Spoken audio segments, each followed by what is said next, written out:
Okay, what's going on there, YouTube? So, this is actually my first video ever.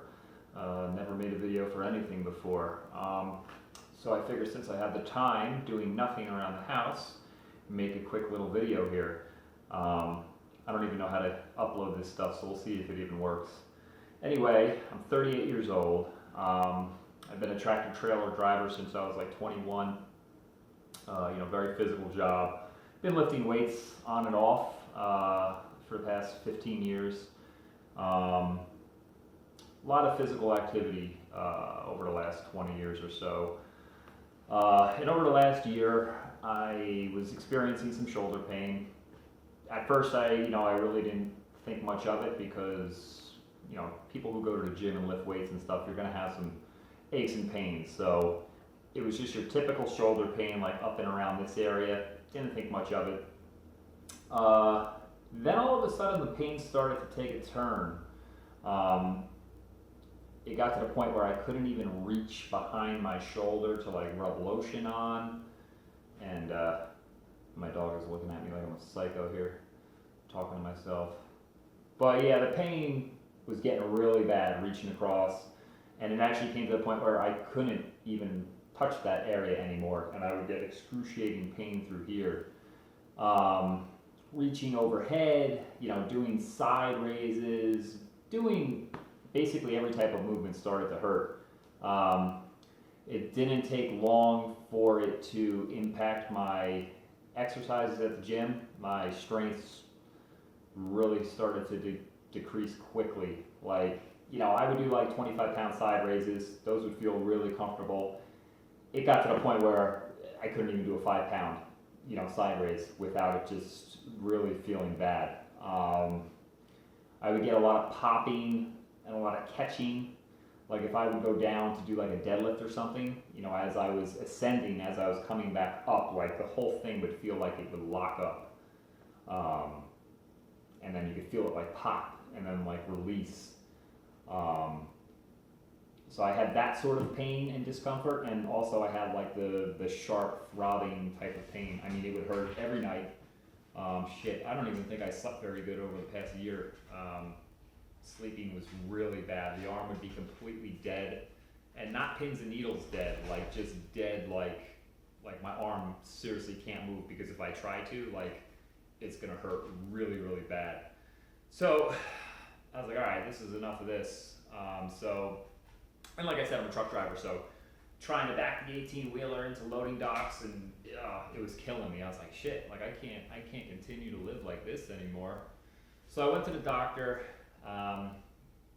took an x-ray, and the first thing he did was, he said, we noticed some calcium deposits in your shoulder. Good news is you don't need surgery for that stuff. That should go away on its own. We'll give you some anti-inflammatories. We'll hit you up with a cortisone shot, and you should be good to go. I was like, all right. So he hit me up with the cortisone shot and kind of went in through the back of the shoulder. Gave me some pills. I forget what they were. They were just like super Advils. And a couple days went by, a couple weeks went by. I didn't feel anything. I felt no change. The pain was still there. I felt nothing different. So I continued to do what I did. I go to work and I work through it. Some days were better than others. Some days I was like, wow, it's not that bad actually. You know what I mean? And then the minute I say that, I don't know, my sunglasses will fall off of my head, and I'll try to save them really quick, and the pain would just shoot through my whole body of this shoulder. So I went back a month later. They did another cortisone shot from a different entry point, and again, nothing. Maybe it was placebo, where I thought I felt something get better. It didn't do shit. So at that point, we got physical therapy going. I did physical therapy, probably went about, 8 times. And some of the motions felt pretty good. Some of the exercises felt pretty good. But at the end of the day, I'm a physical guy. I go to the gym and I do these, external exercises and stuff like that anyway. So those, I felt like it was a waste of my time, to be honest with you. And there was a lot of times I left there, it just felt worse. It felt aggravated, you know what I mean? So I had to go home and ice it, and I was like, this isn't working. So I told the doctor, I'm like, look, this isn't working. I feel like it's getting worse. And slowly over the weeks, like, I don't know, it seemed to be getting worse. So finally I saw the surgeon, talked to the surgeon. Now this is going on from the first time I went to the doctor to the physical therapy. You know, we're going on like 4 months or something like this now at this point. And the surgeon told me about the operation. He's like, you got calcific tendonitis, you have calcium deposits in the tendon, and what they would need to do is open up that tendon and remove the calcium deposits. And once you do that, your chances are you're going to have a huge hole or some type of defect that's going to need to be, you know, repaired. So they treat it as a rotator cuff repair. So I was like, all right, you know, I did enough research online and stuff like that. I was prepared for this. I wasn't prepared for him to say that I'd be out 4 to 6 months. The first doctor I said, you know, if you go and have arthroscopic surgery, chances are you're going to be out for a couple weeks and you'll be back to work. I'm like, oh, okay, a couple weeks, you know, I can afford that. I can't afford 4 to 6 months, but I honestly don't have a choice really either. So got the surgery done. So now my biggest worry is just waiting on disability. So anyway, a little bit about the surgery. We scheduled the surgery for Monday. I'm in New Jersey, so I got it done at a hospital in Princeton. The surgeon that did it, you know, he said done plenty of these surgeries in his career, so I had no issues with him or anything like that. I trusted he knows what he's doing in there. As far as the procedure went, I checked in at 10 o'clock in the morning, you know, waited in the room, the check-in room, probably for like an hour. You know, there's a lot of people in there. Finally called me in. They brought me to the back. You know, my mother drove me. Of course, she's a worried wreck. But so I go into the waiting room. They tell me to get into the gown or whatever. They gave me some type of pads where I gotta wipe my whole body down, which is weird. Never did that before. Laid down on the bed. The nurse came in. She's talking to me. Now I'm covered head to toe with tattoos, but I hate getting needles stuck in my veins. Like, it's just it's gross and it just makes me queasy. And I've passed out a few times, so that to me was like the scariest part. And you know, she went to go stick the IV into the hand here. And my fears came true. She had a real difficult time, man. She was jabbing me. Finally called in another nurse. You know, the vein was moving around. They finally got it in there, but just that alone, it's like, Jesus, man, like, this sucks. And then the anesthesiologist came. He was telling me, you know, what they're gonna do, and you know, they're gonna give me a shoulder, a nerve block. Basically, they put an injection into the neck area, which completely kills the nerves all the way down from your shoulder to your fingers. I was nervous about that, obviously, but I can't really remember, but I don't really think I felt much pain with that. I felt it's probably a pinch. It's probably definitely a pinch. But I know I fucking grinned my teeth for a quick second, so I know I definitely felt it go in. But it was only a second, and then that was done. So between getting the injection in the hand and this over the course of like 15, 20 minutes, it was, you know, kind of shitty. And then I waited around in the hospital in that bed for probably an hour. They had a problem with the patient before me.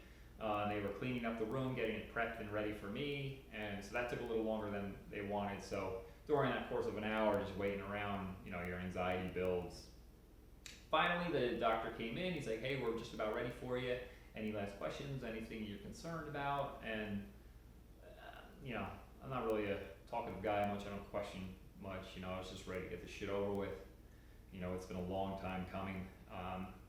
And I just wanted the pain to finally go away so I could get back to my life, you know, and not just be wincing in pain by putting a cup away or fucking, you know, folding a towel or shaking out a blanket or just putting a seatbelt on. You know, so many daily tasks become, you know, very painful and you begin not to do them. So, you know, you're not using that area of muscle anymore because you know it's going to hurt when you do, and the muscle just gets weak and starts to shrink. And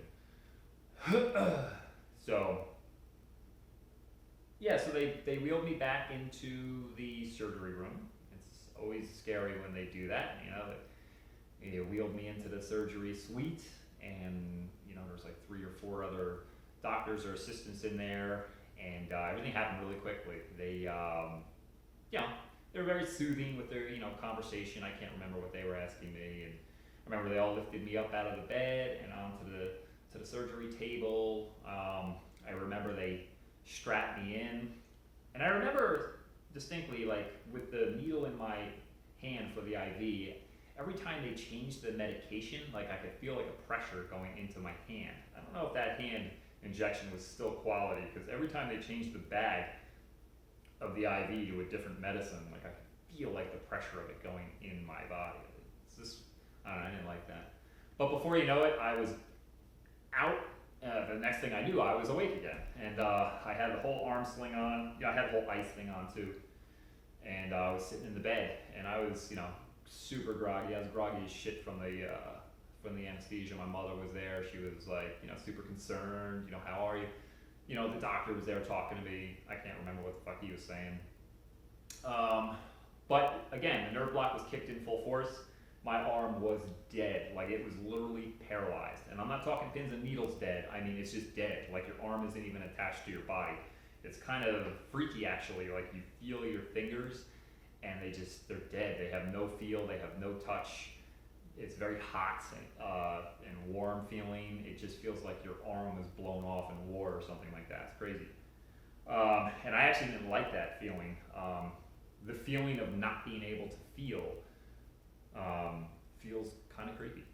But that wore off in about 20 hours. The first night, I got home around 4. Felt no pain. I felt no pain because everything was dead. Could not sleep worth a shit. Could not sleep. I got constipated probably for 2 days, 3 days. Just, because you're eating weird and you're starting to take these Percocets, and your body, your system's off. So I couldn't go to the bathroom really. Sleeping for the first, I'm on 2 weeks now. It's Monday. I got the surgery done 2 Mondays ago, so I'm on exactly 2 weeks right now, 14 days after the surgery. And I'll be honest with you, I don't think I've got a quality night of sleep in yet. Yesterday, I feel like I had a decent sleep, but I also moved weird while I was trying to get comfortable, and like, just a jolt of pain came through my shoulder. I was like, fuck, you know what I mean? Like, it quickly reminds you that you need to keep this fucking arm still. The first few days, I was in this shit wrapped up tight with the ice. To be honest, I think the 5th day, maybe the 6th day, I drove to the bank. I had to go to the bank. I had to do some errands. Even though my mother was with me for 2 weeks, cooking meals, doing the laundry, walking the dog. I had to get out and do something. So I drove the car with one hand. Now I'm a lefty, so I have my dominant hand. The hardest part of that, honestly, was reaching to turn the car on with the key. You know what I mean? But I'm on 2 weeks out now.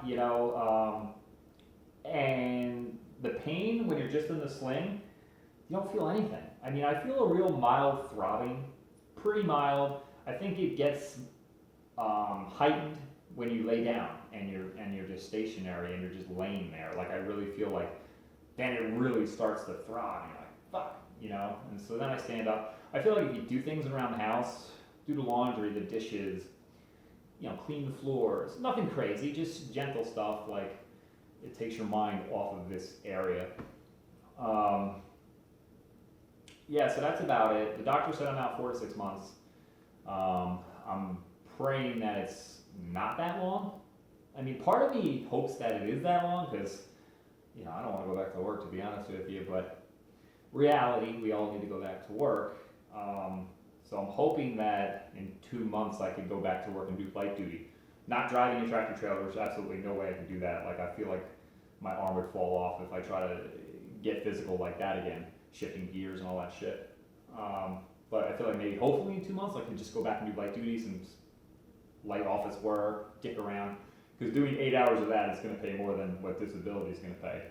And the disability part, I don't know what it's like in other states, but Jersey is very frustrating. I mean, you got to get so much paperwork from everywhere and faxed over, and you're talking to the doctor, talking to your job, talking to this. It's annoying. So I think I have everything in. I'm just praying that it comes soon.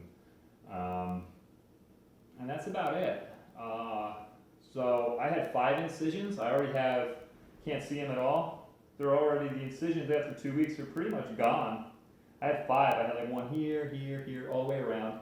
The doctor actually said he had a real tough time finding the calcium deposits. But on x-ray, it was a big deposit. He's like, oh yeah, it's severe. I had the x-ray and then I had an MRI to confirm it, which, to be honest, like the MRI probably was a waste of $2,500 because the x-ray showed everything that needed to be shown. I had no other damage anywhere, no other tears or anything like that. It was strictly the calcium deposits. When he went in there and he finally found where the calcium was, to get it out, they had to chew up that tendon pretty good to get most of it out. He said he didn't get it all out. There's just no way of getting it all out. And he said when he was in there, my bicep tendon looked very inflamed, like it was super inflamed, which concerned me, and it kind of made me a little bit worried that, 6 months down the road, 9 months down the road, when I'm finally healed, that I'll still have a pain reaching across my body or something because the bicep tendon is an issue.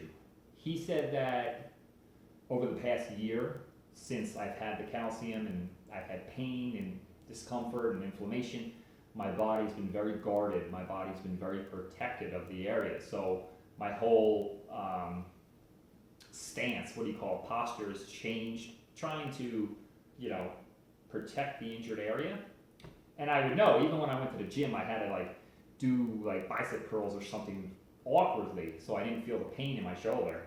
So he said doing all that stuff probably just really inflamed the bicep, and with everything decompressed and cleaned up, that should hopefully heal on its own. So I'm praying for that because I do not want to have to go back in and do this shit again and have my bicep tendon cut. For the most part, I'm a fit 38-year-old. I don't want to be chewed up by the time I'm 40 and then it's just a mess at that point. So we're hoping for the best. But 2 weeks out, it's not that bad, just hanging out. And that's it. So if you have any questions, I guess you could just leave a comment or something. Like I said, it's my first video, so if it sucks, sorry. Just have to deal with it. And if I get any feedback, I'll post another video in a few weeks and see how I'm feeling then. I'm hoping I'm feeling better. So I want to get back to my life. So, but the hardest part I could say so far over the past 2 weeks has been sleeping. Sleeping has been nearly impossible. Not because of the pain, but just because you're in this damn arm sling, which, by the way, when you get billed for this with your insurance, this costs $250. My surgery, I got the bill yesterday, was $18,000. So, my insurance, I think, covers 16,000 of it. I don't know. I don't have the greatest plan. So I'm on the hook for 25. So, they'll get payments on that. They'll get $40 a month or whatever. Not worried about that. So yeah, but the worst part has been sleeping so far. It's pretty much impossible for me. I don't have a recliner. You'll see a lot of videos saying get a recliner. I don't have one. I've been sleeping just with pillows stacked up, and no matter what position you're comfortable in, that comfortable position doesn't seem to last very long until you're not comfortable anymore, and then your back starts firing up or something starts hurting, and it really sucks. Yeah, so that's it. So I'll touch in again in a few weeks or whatnot. All right, thanks a lot.